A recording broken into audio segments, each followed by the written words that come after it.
नमस्कार मित्रों, मैं पंडित अजय तिवारी आप लोगों के बीच उपस्थित हूँ आज एक नई चर्चा के साथ। और आज हम बात करने वाले हैं ग्रहों में एक ऐसे ग्रह की जिसको सभी दुखों का कारण माना जाता है, जिसको माना जाता है कि सभी दुख इन्हीं के कारण होते हैं।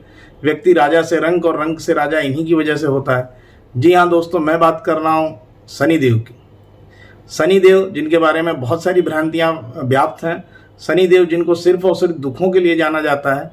तो मैं इस वीडियो के माध्यम से आप लोगों में अगले 10 मिनट में ये बताने की कोशिश करूंगा कि क्या शनिदेव सिर्फ और सिर्फ दुखों के कारक हैं या शनिदेव भाग्य विधाता भी। ये जानने के लिए हमको समझना पड़ेगा कि शनिदेव की उत्पत्ति कैसे हुई, माइथोलॉजिकल स्टोरीज क्या हैं उनके बारे में, और उनकी जो जीवन की उत्पत्ति उसके बारे में क्या क्या श्रुतियाँ और क्या क्या तथ्यात्मक चीज़ें उपलब्ध हैं। तो जैसा आप सब लोग जानते हैं कि शनि को सूर्य का पुत्र कहते हैं, शनि को सूर्य पुत्र कहते हैं। सूर्य की दो पत्नियां कही जाती हैं, छाया और संध्या।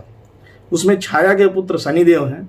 तो छाया के पुत्र शनिदेव, चूंकि ये एक किंवदंती में है कि छाया जी जो है वो उनकी रियल वाइफ नहीं थी, वो संध्या की ही एक परछाई मात्र थी, तो जिससे कि इनका शनिदेव की उत्पत्ति हुई। तो इसलिए शनिदेव क्या, वो सूर्य से दुश्मनी रखते हैं, अर्थात वो समझते हैं कि मैं एक ऐसा बच्चा हूँ जिसका कोई नाम नहीं है। सूर्य ने उनको नाम नहीं दिया, तो इसलिए क्या है कि सूर्य से शनि की दुश्मनी है।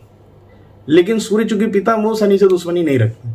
अब इस कहानी का निचोड़ क्या हुआ? इस कहानी का निचोड़ ये है कि जिस व्यक्ति का व्यक्तित्व शनि से प्रभावित होगा वो राजा को नहीं मानेगा। सूर्य ग्रहों के राजा कहे जाते हैं, वो राजा को नहीं मानेगा, वो राजा से इतर होकर काम करेगा, वो राजा से थोड़ा सा अलग होकर काम करेगा। इसीलिए जो शनि के लोग होते हैं वो विद्रोही स्वभाव के होते हैं, वो जनता के लिए कार्य करने वाले लोग होते हैं। वो इसलिए शनि को जनता का भी कारक कहा जाता है। तो शनिदेव सिर्फ और सिर्फ दुखों के कारक नहीं है। इस स्टोरी से पता चलता है कि शनिदेव का जो रियल मतलब है वो सूर्य अर्थात राजा से इतर होकर काम करने वाले लोग हैं। और ऐसे लोग देखिए आप, आज की डेट में बहुत सारे लोग हैं जो राज्य सत्ता को चैलेंज करते हैं, तो वो शनि वाले ही लोग होते हैं। एक तो हो गई है माइथोलॉजिकल स्टोरी से हमने समझा कि शनि की उत्पत्ति कैसे हुई, और उससे हमने एक कंक्लूजन डिराइव किया कि ये राज्य सत्ता के विरुद्ध में कार्य करने वाले लोग होते हैं ज़्यादातर टाइम पे। अब हम देखते हैं कि शनि का जो कारकत्व है वो किन किन चीज़ों का है, किन किन चीज़ों के लिए शनिदेव जो है रिस्पॉन्सिबल है, क्या क्या चीज़ें उनको दी गई हैं। तो देखिए, अगर काल पुरुष कुंडली में देखेंगे तो काल पुरुष कुंडली में शनिदेव को 2 राशियों का आधिपत्य प्राप्त है, 2 भावों का आधिपत्य प्राप्त है। दसम राशि अर्थात मकर, या दसम भाव अर्थात आपका कर्म का भाव, एकादश भाव मतलब आपके लाभ का भाव।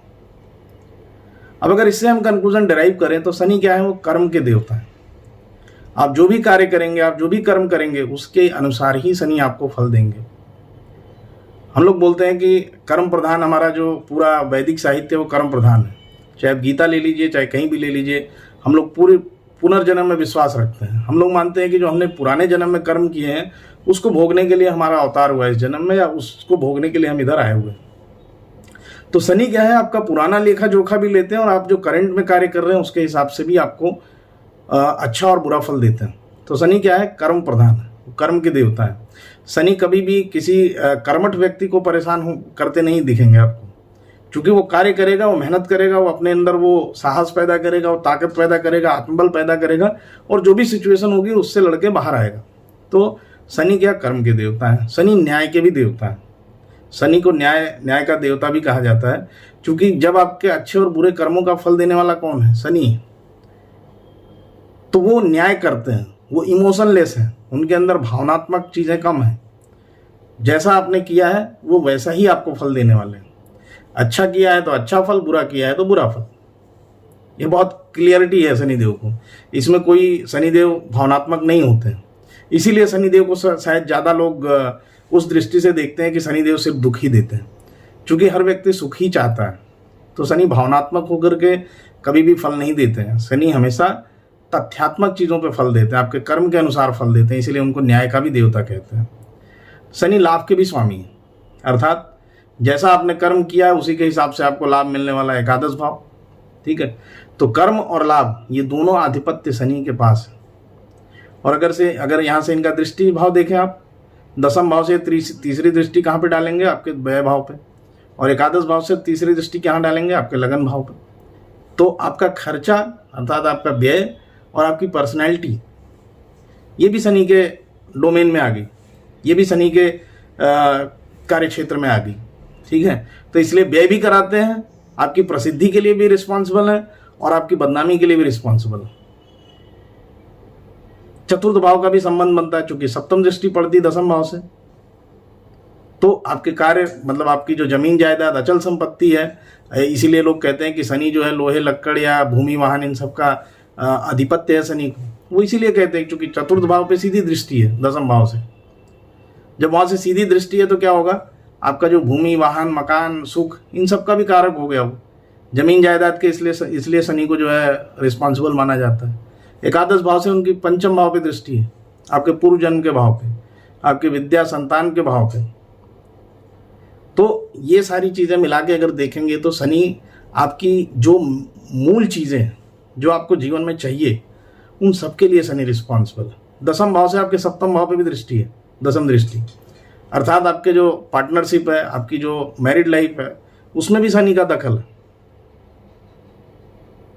और यहाँ से आपके अष्टम भाव पे, एकादश भाव से अष्टम भाव पे दृष्टि डाल रहे हैं, अर्थात आपकी आयु, आपका अचानक से होने वाली दुर्घटनाएं, जीवन, ये सब के भी कारक जो है शनि हो गए। तो शनि इस तरीके से आपकी कुंडली के अंदर दो भाव में बैठ करके कितनी चीज़ों को इफेक्ट करते हैं। तो शनि को कुंडली के अंदर इसीलिए बहुत प्रधान माना जाता है। ये धीमे चलने वाले ग्रह हैं, शनि को लंगड़ा कहा जाता है, शनि की वक्र दृष्टि कही जाती है। तो शनि लंगड़े हैं तो इसलिए शनि धीरे धीरे चलते हैं, स्नेह स्नेह चलते हैं। इसलिए शनि का राशि परिवर्तन 2.5 साल में होता है। शनि एक जगह किसी राशि में 2.5 साल तक रुकते हैं। इससे क्या हुआ? शनि लॉन्ग टर्म इफेक्ट देते हैं, लॉन्ग टर्म जो है आपको लंबे समय तक किसी चीज़ का फल देते हैं, चाहे वो आपकी खुशी हो चाहे वो आपका दुख हो। अगर वो दुख दे रहे हैं तो वो भी लंबे समय तक देंगे। तो जब लंबे समय तक दुख देंगे तो लगता है लोगों को कि शनि बहुत ही मतलब ऐसे ग्रह हैं जिनसे कि हमेशा दुख ही मिलता है, पर ऐसा नहीं। जब वो सुख देते हैं तो बहुत छप्पर फाड़ के सुख भी देते हैं। धन दौलत रुपया पैसा सब शनि बहुत बहुत ज़बरदस्त तरीके से देता है जब देता है। तो इसलिए शनि को अच्छे से समझने की ज़रूरत है।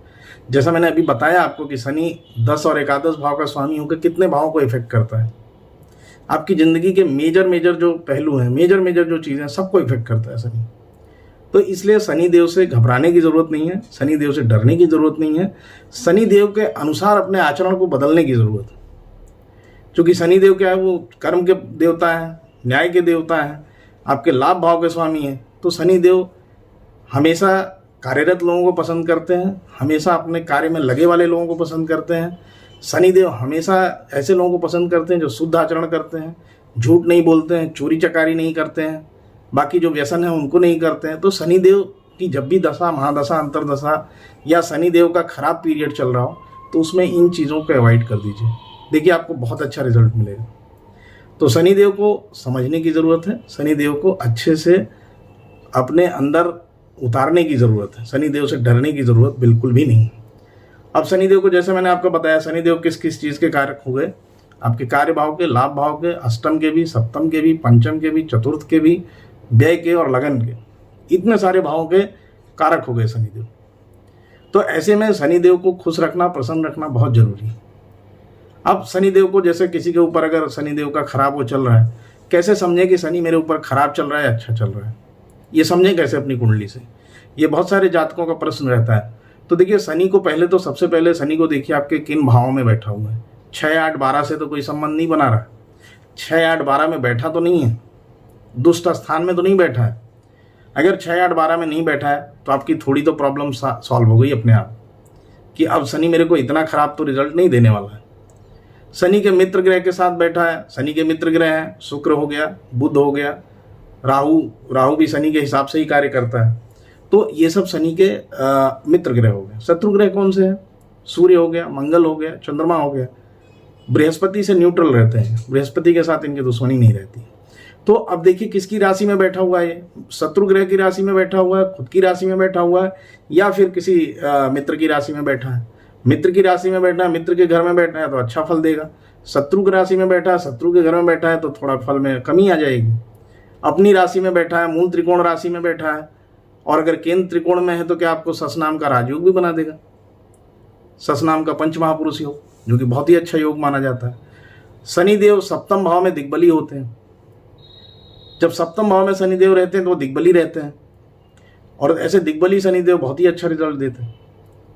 तो ये सारी कंडीशंस हैं जिसमें शनि अच्छा फल देता है, और कुछ कंडीशंस हैं जिसमें जो मैंने बताया 6, 8, 12 में है, किसी शत्रु राशि में बैठा हुआ है, एफ्लिक्टेड है किसी शत्रु ग्रह के द्वारा, तो वहाँ पे वो थोड़ा बुरा फल देते हैं शनिदेव।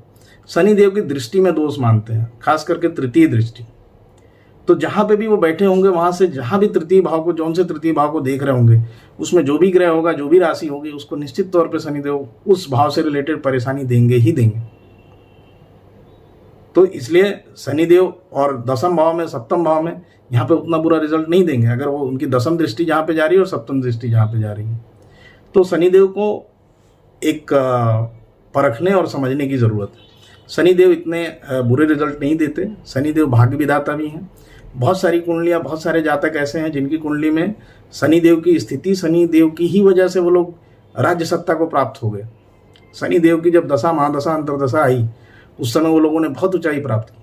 तो इसलिए शनिदेव से डरे नहीं, घबराए नहीं, और शनिदेव को एक आम ग्रह की तरह, एक ऐसे ग्रह की तरह जैसे हम बृहस्पति को देखते हैं, जैसे हम चंद्रमा को देखते हैं, जैसे हम मंगल को देखते हैं, वैसे ही देखें और उसी तरीके से उनके साथ जो है अपना संबंध बनाएं। क्योंकि ये साइकोलॉजी भी है कि आप अगर किसी चीज़ से ज़्यादा डरते हैं तो आपको ज़्यादा डराता है।